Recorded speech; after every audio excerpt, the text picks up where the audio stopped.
অল্প মশলায় ইলিশ মাছ এইভাবে রান্না করলে মাছের পুরো স্বাদটা পাবেন। ভিডিওটা পুরোটা দেখলে আপনারাও আমার সাথে অবশ্যই একমত হবেন।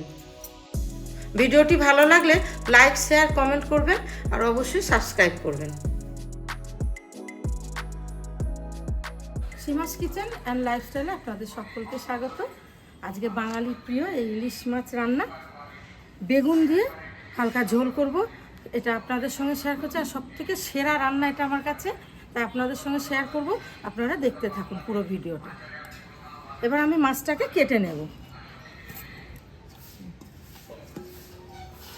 মাছের আঁশটা ছাড়িয়ে নিচ্ছি।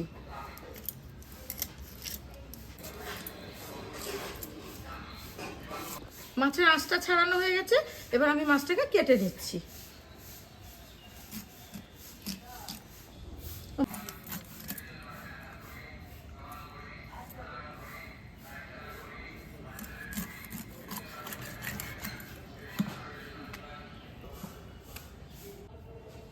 ইলিশ মাছ বেশি ধুতে নেই, মা কাকিমাদের কাছে শোনা যে এটা নাকি নষ্ট হয়ে যায় স্বাদটা। তা আমি এইভাবে কেটে নেওয়ার পর হালকা করে ধুয়ে নেব।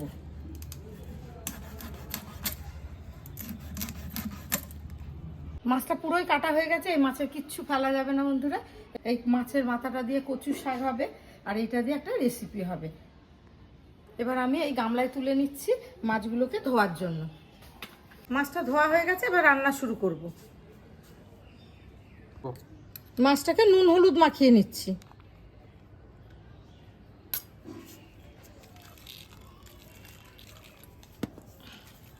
মাছে নুন হলুদ মাখানো হয়ে গেছে, এবার আমি এই সবজিগুলোকে কেটে নেব। বেগুনগুলো ভেজে নিচ্ছি।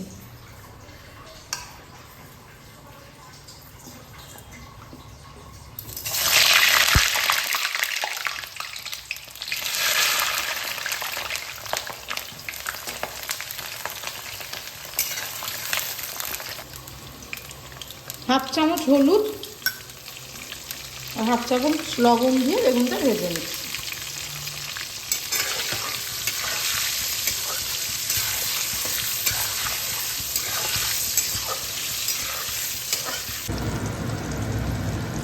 বেগুনগুলো ভাজা হয়ে গেছে, খুব হালকা করে বেগুনগুলোকে ভেজে নিলাম। এবার আমি একটা পাত্রে তুলে নিচ্ছি। বেগুন ভাজার তেলে মাছগুলোকে হালকা করে ভেজে নিচ্ছি।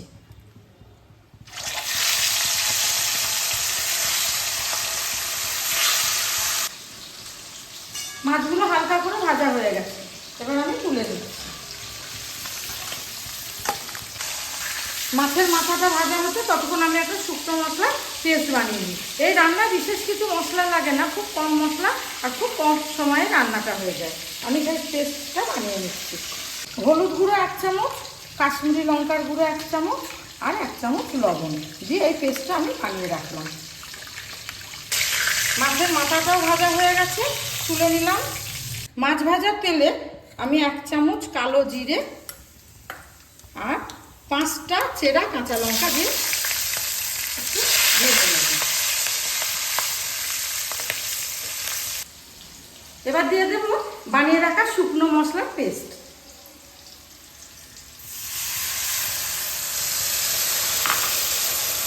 দেখলেন বন্ধুরা, এই তরকারিতে এই ইলিশ মাছ এই রেসিপি একদম অল্প মশলা, না আদা রসুন পেঁয়াজ কিছুই দিতে লাগলো না, শুধু 3টে মশলা কালো জিরে, কাঁচা লঙ্কা, হলুদ আর একটু কাশ্মীরি লঙ্কা গুঁড়ো দিয়ে এই রান্নাটা হয়ে যাচ্ছে। আর খেতেও স্বাদ হবে অপূর্ব। শুকনো মশলার পেস্টগুলো এর মধ্যে ভালোভাবে কষিয়ে নেওয়া হয়েছে। এবার আমি এর মধ্যে দিয়ে দেবো, পাশে গরম জল করে রেখেছি, এই জলটা এর মধ্যে দিয়ে দেবো। বেশি মশলা দিলে পরে মাছের আসল স্বাদটাই নষ্ট হয়ে যায়। এইরকম অল্প মশলাতে ইলিশ মাছ রান্না করলে খেতে খুব সুস্বাদু হয়। ঝোলটা ফুটে গেছে, এবার আমি ভেজে রাখা মাছ আর বেগুনটা এর মধ্যে দিয়ে দিচ্ছি।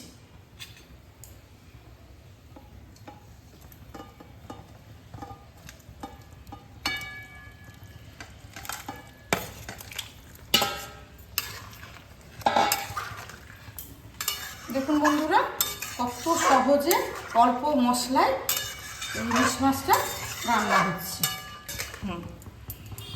আর দিয়ে দেবো উপর থেকে 4টে ছিঁড়ে রাখা লঙ্কা। আর 5 মিনিট ঢাকনা চাপা দিয়ে কুক করে নেব। 5 মিনিট হয়ে গেছে। দেখি, বাহ, ইলিশ হচ্ছে। এত সুন্দর গন্ধ হয়েছে যে আমি উপরতলা থেকে চলে আসলাম। বাহ, পাতলা ঝোল করেছে না? পাতলা ঝোল ইলিশ মাছ ভাজা ভেজে নিয়ে বেগুন দিয়ে একদম পাতলা ঝোল, অল্প মশলায় অল্প সময় রান্না একদম আর রেডি। কতক্ষণ লাগবে? আমি তো খাবো। রান্না একদম রেডি। এবার ভাত চাপবে, তারপর খাবে। আমি এটা খাবো। ইলিশ মাছ বেগুন দিয়ে হালকা ঝোল একদম রেডি। এইভাবে আপনারা বাড়িতে ট্রাই করবেন, দেখবেন খেতে খুব স্বাদ লাগবে। অল্প মশলায় অল্প সময়ে মাছটা রান্না হয়ে যাবে। আমি এখন খেয়ে বলবো কিরকম হয়েছে। আর এরপরে আমরা গরম গরম ভাতের সঙ্গে পরিবেশন করে দেখাবো। বাবা, মাছটা তো দারুণ সাইজ মা। 950 গ্রাম ওজন মাছ। একদম গরম গরম একটু বেগুন নিয়ে, দারুণ ফ্রেশ মাছ।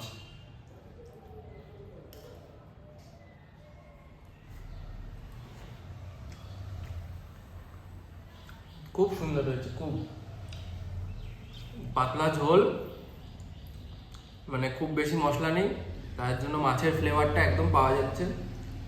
আর খুব সুন্দর লাগছে মাছটা খেতে। আপনারাও বাড়িতে এইভাবে ট্রাই করবেন এবং কমেন্টে আমাদের জানাবেন কেমন লেগেছে। ভিডিওটি ভালো লাগলে লাইক, শেয়ার, কমেন্ট করবেন এবং আমাদের চ্যানেলকে অবশ্যই সাবস্ক্রাইব করবেন। দেখা হবে পরবর্তী ভিডিওতে।